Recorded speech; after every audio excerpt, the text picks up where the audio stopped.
Hello again, it's Alec from Kentucky, and tonight just working on another one of these interactive assignments where we'll be trying to just give it a nice example of why reactions at certain points will stop, and it's because there's usually, of the combination of things that are reacting, something will run out first. So we call that the limiting reactant. So what we're going to be doing is making a homemade lava lamp, and I'll be using this jar right here.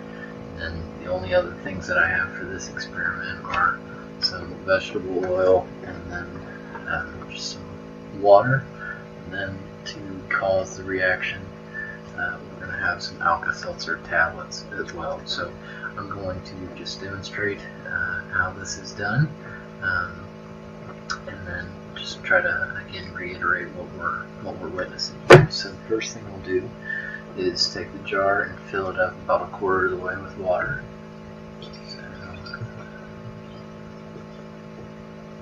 Right about there should be plenty. And then about for as much as we can, we're going to put vegetable oil in the rest of the way, which should, because of the difference, settle right up on top of that. You can see that happening. Okay. So there you can see, sorry I've got this propped up on something, but you can see the vegetable oil sits on top of the water there. Which the vegetable oil itself has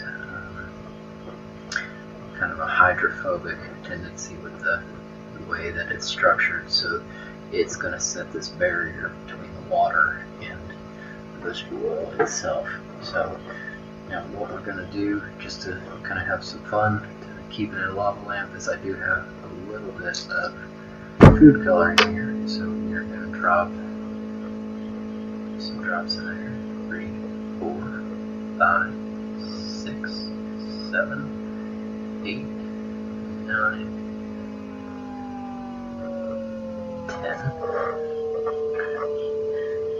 We'll give that a minute to kind of settle and spread.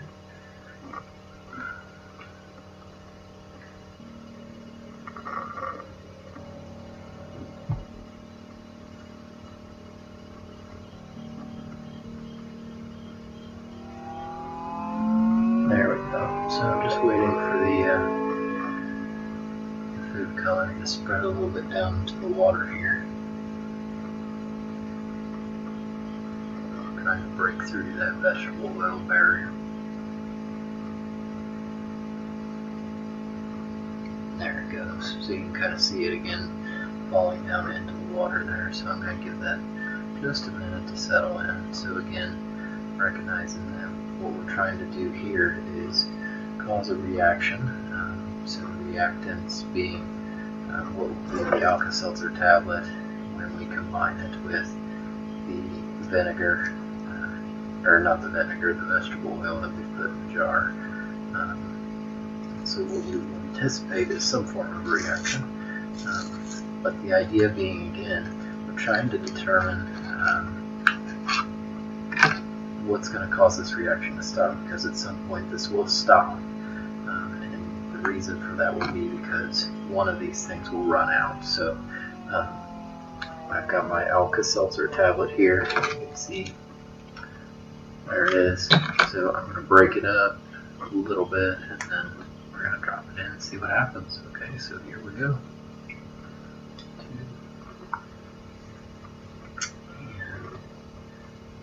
Seeing a lot of bubbles going,